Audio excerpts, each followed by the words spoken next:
Pada hari ini, Partai Buruh bersama Koalisi Serikat Pekerja, termasuk KSPI, yang bergabung kurang lebih 74 elemen gerakan buruh dan gerakan rakyat, termasuk Serikat Petani. Dan kami mendapat kabar juga kawan-kawan BEM seluruh Indonesia dan juga gerakan-gerakan BEM mahasiswa lainnya dan beberapa elemen lagi akan hadir di DPR RI pada pukul sekitar di antara jam 10 atau sampai dengan jam 11. Untuk Koalisi Serikat Pekerja termasuk KSPI bersama Partai Buruh ada sekitar kurang lebih 4.000 sampai dengan 5.000 orang yang berasal dari Jabodetabek, Kerawang. Sedangkan di luar itu serempak di seluruh Indonesia melakukan aksi pada hari dan jam yang sama. Antara lain di Bandung, Jawa Barat, itu sekitar 4.000 buruh bersama kawan-kawan mahasiswa. Di Serang, Banten, sekitar 3.000-an buruh bersama mahasiswa. Di Surabaya ada 5.000-an buruh bersama mahasiswa juga dan elemen lainnya. Di Semarang, Jawa Tengah, ribuan buruh. Di Batam, Kepulauan Riau, ada kurang lebih 1.500 buruh. Kemudian di Medan, 1.000-an buruh, Sumatera Utara. Kemudian di Lampung, di Bengkulu, di Banda Aceh, ratusan buruh bersama mahasiswa juga melakukan aksi. Di Makassar, Sulawesi Selatan, di Morowali, Sulawesi Tengah, dan daerah-daerah lainnya. Begitu pula di Banjarmasin, Kalimantan Selatan, dan daerah lainnya di Indonesia Timur seperti Ternate, Ambon, dan sebagian di Kupang dan Lombok. Ini menunjukkan bahwa aksi pada hari ini meluas di seluruh Indonesia yang diorganisir oleh Partai Buruh, Gerakan Serikat Buruh, Gerakan Mahasiswa yang bergabung di BEM, maupun yang bergabung di organisasi-organisasi kemahasiswaan lainnya. Poin tuntutannya, Pak? Aksi hari ini aksi damai, tertib, tidak ada kekerasan. Kami akan menjaga aksi ini kondusif, karena ini adalah aksi aspirasi menyampaikan di DPR RI. Tuntutannya ada 6 isu. Yang pertama, kami beri nama gerakan Hostum, hapus outsourcing, tolak upah murah. Beberapa waktu yang lalu kita tahu Bapak Presiden Prabowo Subianto pada perayaan May Day 1 Mei menyampaikan menghapuskan outsourcing adalah kebijakan pemerintahan beliau. Tapi sayang, beribu sayang, Menteri Tenaga Kerja dan Menteri terkait lainnya tidak mencabut peraturan pemerintah nomor 35 tahun 2021 tentang pekerja alih daya. Padahal keputusan MK nomor 168 2024 yang dimenangkan gugatannya oleh Partai Buruh dan Serikat Buruh lainnya menyatakan pekerja alih daya itu sudah tidak ada. Yang ada hanya jenis pekerjaan yang dibatasi. Itu jelas kalimatnya. Tapi menteri yang mengoperasionalkan kebijakan presiden tidak menjalankan itu. Jadi jangan salahkan buruh, mahasiswa turun ke jalan. DPR dan menteri yang tidak mau menjalankan apa yang disampaikan presiden. Tolak upah murah, kami meminta pemerintah menaikkan upah minimum, upah kita semua tahun 2026 sebesar 8,5% sampai dengan 10,5%. Hitungannya juga dari pemerintah. Keputusan MK nomor 168 menyatakan kenaikan upah minimum berdasarkan inflasi, pertumbuhan ekonomi, dan indeks tertentu.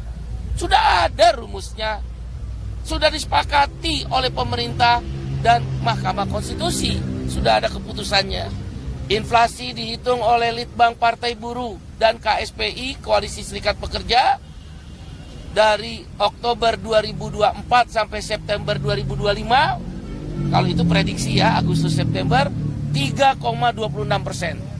Itu data pemerintah BPS. Kemudian pertumbuhan ekonomi dengan kurun waktu yang sama 5,1 sampai 5,2%. Jumlahkan saja, nggak perlu matematika seorang profesor. Memang indeks tertentu kami pakai 1,0.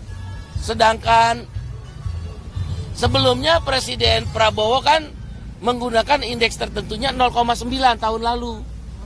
Maka dapatlah 5,2% tambah 3,26% sama dengan 8,46%. Dibulatkan 8,5%. Apa yang salah?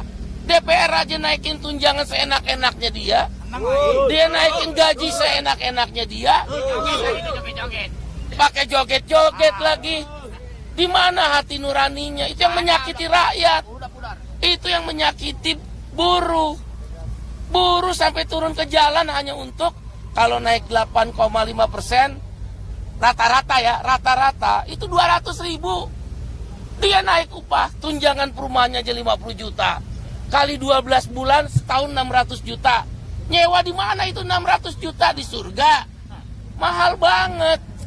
Pak Said, gimana cara menjaga kondusivitas aksi damai? Terus saya selesaikan dulu iurannya ya, biar tuntas. Karena biar didengar mungkin melalui kawan-kawan media. Jadi itu yang kita minta, keadilan. Yang kedua adalah stop PHK. PHK masih ada. Ya, di industri tekstil masih ada walaupun melandai. Retail, kan kita kenal Rojali, Rohana, Rohalus, itu ada. Itu ada PHK. Hotel-hotel, elektronik, dan lain sebagainya. Satgas PHK nggak dibentuk-bentuk, ada apa? Yang ketiga adalah kita minta reformasi pajak. Kita di pajaknya tinggi. Kita dapat pesangon gara-gara dipecat, kena pajak. Kita dapat THR buat ongkos pulang kampung, kena pajak. Kita bikin ambil tabungan kita JHT, kena pajak. Maka kita minta hapus pajak pesangon, pajak JHT, pajak THR. Buruh perempuan yang menikah diskriminasi, bayar pajak lebih mahal dari laki-laki menikah. Maka kita minta sama. Dan PTKP naikin jadi 7,5 juta rupiah per bulan. Sehingga ada saving buat buruh. Usulan. Nanti 3 juta itu kita belanja. Belanja purchasing power naik. Purchasing power naik, daya beli naik. Konsumsi naik. Konsumsi naik. Pertumbuhan ekonomi yang diharapkan Bapak Presiden Prabowo tercapai. Nggak ada PHK. Ini kebijakannya di tingkat menteri berpihak pada orang kaya. Yang keempat, MK menyatakan dalam 2 tahun rancangan undang-undang ketenaga kerjaan yang baru tanpa Omnibus Law sudah harus disahkan. Ini udah setahun. Terus kerja DPR ngapain? Minta naik gaji doang, minta naik tunjangan perumahan, minta fasilitas, joget-joget. 1 tahun dia nggak bahas undang-undang ketenaga kerjaan. Kita minta itu. Yang kelima, kita ingin kasus Noel ini tidak terulang. Itu Kemenaker gudangnya korupsi. Izin agen outsourcing itu potensi korupsi. Izin TKA potensi korupsi. Izin sertifikasi K3 potensi korupsi. Banyak perizinan di Kemenaker itu ada kaitan berkelindan dengan perusahaan. Itu gudangnya korupsi. Maka harus ada pembuktian terbalik. Harus ada perampasan aset. Kunci masuknya agar tidak ada Noel yang lain atau memperkecil adalah RUU perampasan aset disahkan. Kalau ada korupsi, kan biaya sertifikasi K3 naik. Biaya outsourcing naik. Biaya TKA naik. Itu namanya overhead cost di perusahaan. Maka labor cost, biaya buruh ditekan. Berarti kalau ada korupsi, kita semua buruh itu tidak sejahtera. Itu maksudnya kenapa kita kok bicara RUU perampasan aset agar korupsi bisa ditekan. Yang terakhir, kami minta pemilu yang bersih agar menghasilkan pemimpin yang bersih. Kan itu juga pemerintahan yang bersih, cita-cita Presiden Prabowo. Kenapa kalau pemerintahan yang bersih, pemilu bersih, maka pemimpinnya juga bersih. Tidak ada korupsi, pasti ada kecil. Jadi jangan dikait-kaitkan ada politik. Iya, memang kami berpolitik buruh. Seluruh dunia buruh berpolitik. Ada partai buruh, ada partai sosial demokrat, ada partai sosialis kiri. Karena kita nggak mau lagi dibodoh-bodohin. Mereka pajak diampuni tax amnesti. Mereka pajak bisa dikongkalingkong. Mereka suap menyuap. Terus buat kita apa? Anda beli barang bayar PPN. Anda dapat THR potong pajak. PPh 21. Bayar gaji potong pajak buat PPh 21. Kok kita nggak boleh menentukan? PPh 21 itu lebih besar dari pajaknya orang kaya. Cek silakan. Kita yang menentukan negara ini harusnya. Itu yang kita minta, redesign sistem pemilu supaya pemilu bersih. Tentang kondusivitas tadi, Iya, Pak. kami sudah menyiarkan secara langsung bahwa aksi ini adalah aksi damai. Nanti ada teman-teman Garda Metal secara internal akan menjaga. Nanti kawan-kawan mahasiswa yang datang, kita akan dialog. Mari kita aksi bersama, tapi jangan kekerasan. Jangan ada kericuhan. Kita sampaikan, ini bukan aksi yang pertama. Bahkan kami mempersiapkan mogok nasional. Jutaan buruh akan berhenti produksi. Mau apa mereka? Kalau kekuatan itu sudah dikeluarkan. Ratusan ribu, bahkan mungkin 500 ribu bisa datang kok ke sini. Kalau kita melakukan mogok nasional. Tapi kami ingin kondusivitas tadi. Maka aksi hari ini aksi awalan. Kita akan sampaikan. Dan yang kedua, selain pengamanan internal, kita juga akan menyampaikan pada peserta aksi untuk menghindari provokasi. Provokasi bukan hanya dari peserta aksi, bisa juga dari aparat keamanan. Kita minta aparat keamanan untuk persuasif dan humanis. Langkah-langkah itu juga sudah saya lakukan. Saya bertemu dengan petinggi Mabes Polri, Polda Metro Jaya, ya, dengan beberapa menteri dan lembaga intelijen terkait. Bahwa aksi ini seluruh Indonesia bergerak. Jangan paksa kami melumpuhkan ekonomi. Karena kami cinta Presiden Prabowo sepanjang apa yang dipidatokan, apa yang dinarasikan, dijalankan oleh para pembantu-pembantunya. Dan jangan mahasiswa baru akan dilaksanakan di sini. Dialog dengan mahasiswa sudah ada komunikasi, tapi tidak intens. Karena kita kan belum tahu dari elemen mana saja yang turun. Saya baru dapat informasi itu dari intelijen bahkan. Jadi semalam baru dapat komunikasi baru yang bisa dihubungi. Tapi saya rasa mahasiswa mau ngapain? Orang mahasiswa baik kok. Kita bisa sekarang ini kan karena mahasiswa.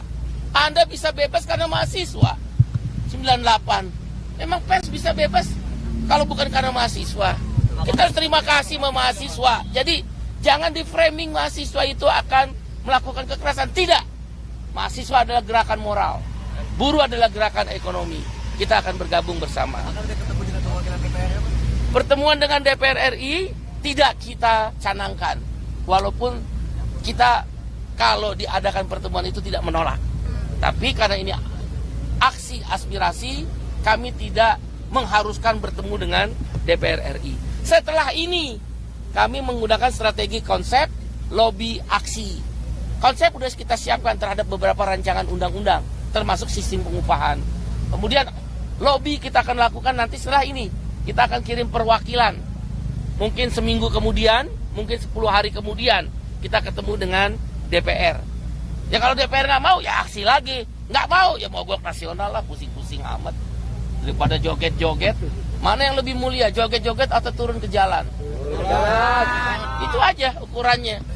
Ya, saya pikir itu, dan kami tidak ke istana karena pertimbangan, kan waktu itu saya sampaikan di DPR atau di istana. Setelah dilihat ada juga yang sebagian shift 2, maka kami mempertimbangkan masalah waktu. Demikian kawan-kawan semuanya. Pak, tadi Pak Kabit sebut ada 120 siswa sekolah yang mau datang ke sini Pak dan kejurannya. Mungkin tanggapannya Pak dan juga bagaimana pendapat Bapak terhadap siswa sekolah? Siswa sekolah itu teman-teman STM, SMA memang belum ada organisasinya. Mereka ini kan kader bangsa. Mereka ingin menyampaikan aspirasi dengan caranya. Kalau menurut pandangan partai buruh, diakomodir aja. mereka jangan dipancing untuk berbuat sesuatu yang di luar apa yang kita kehendaki. Mereka generasi bangsa kok.